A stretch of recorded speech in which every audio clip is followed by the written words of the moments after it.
You do? Will you think about me next time you read it? Lie to me. Lie to me. We love that.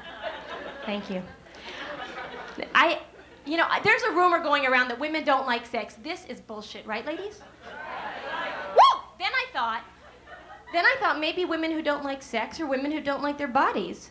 But then I thought, I don't like my body. I just go, here it is.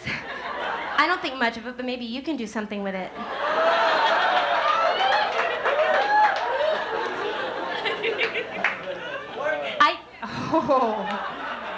I won't be working your brain. That's a little too hard for me, I think. I don't have the energy, but, I like a slow man, though, in certain ways, It's, I have a boyfriend. I'm sorry. Otherwise, the way you're holding that sign, I just...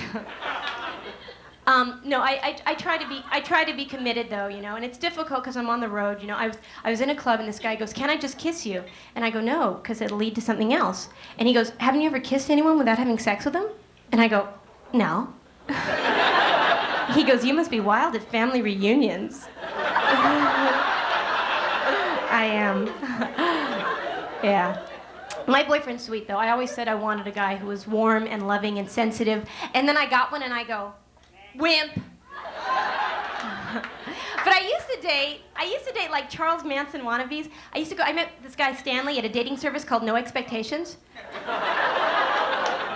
He said great things, like he said, "I wish I would have met you a long, long time ago, because by now we'd be broke up and I could be seeing other girls." And he told me when we had sex, he fantasized that I'm Christy Brinkley, but that's okay, because that's my fantasy too. One night, we fantasized we were other people. Ron and Nancy Reagan.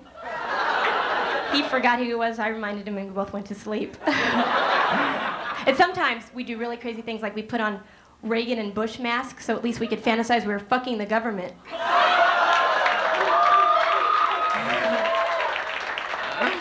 Yeah, that was fun. You know what I wish? I wish boyfriends were like apartments. They had to give you 30 days notice before they left you, and they have to leave you in the same condition they found you in.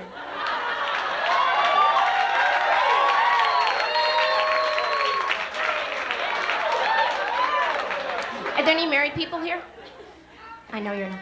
And any happily married people? And by happily married, I mean you don't sleep with someone other than your spouse more than once a week.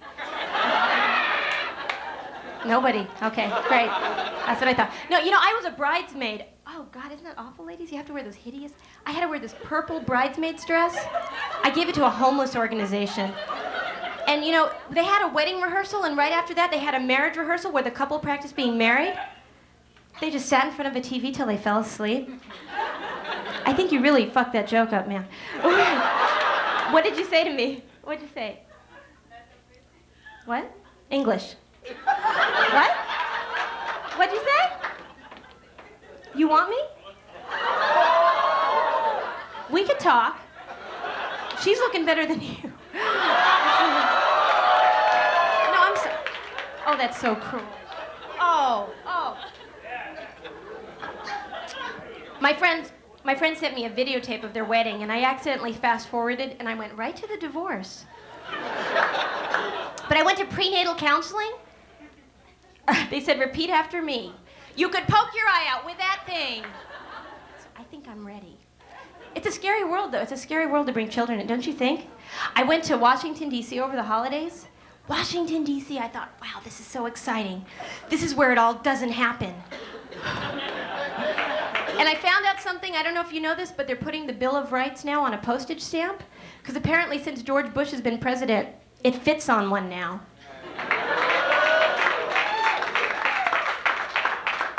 And there's a lot of homelessness. I was in a run for the homeless, and right before that, Donald Trump sponsored a run from the homeless.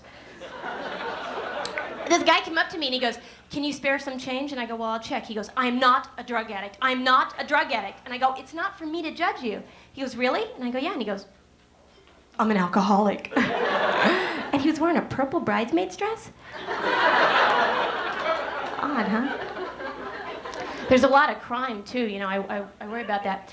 This guy came up to me in the alley and he goes like this. He goes, "Give me your wallet." He did that with his fingers.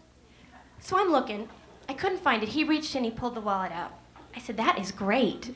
Do you know where my keys are?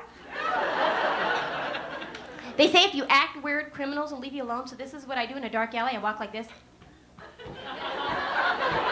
And I sing Ethel Merman. Everything's coming up roses and daffodils for you and for me. Criminal came up to me and he goes, if you don't shut up, I will shoot you. And they say not to carry a weapon because most of the time the criminal will use the weapon against you, and it's true. I saw a guy break into my car, and I got out my hairspray, and he threw me down on the ground, and he did my hair. But thank God we have the LAPD to protect us. Woo! You know, they're always calling for backup. I just found out what that means. That's so they can get a whole bunch more police to come and back up their story.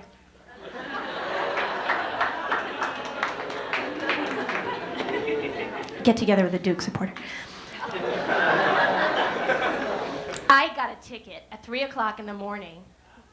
I was on Pico Boulevard. I was doing 40 in a 30 zone. I was so pissed. So I had to go to traffic school, and they have a chalkboard, and they want me to, they say draw what happened, how you got the ticket. So I drew a house, and I drew a woman inside the house yelling help. And I said, this is a woman who's being raped while I was getting this goddamn ticket.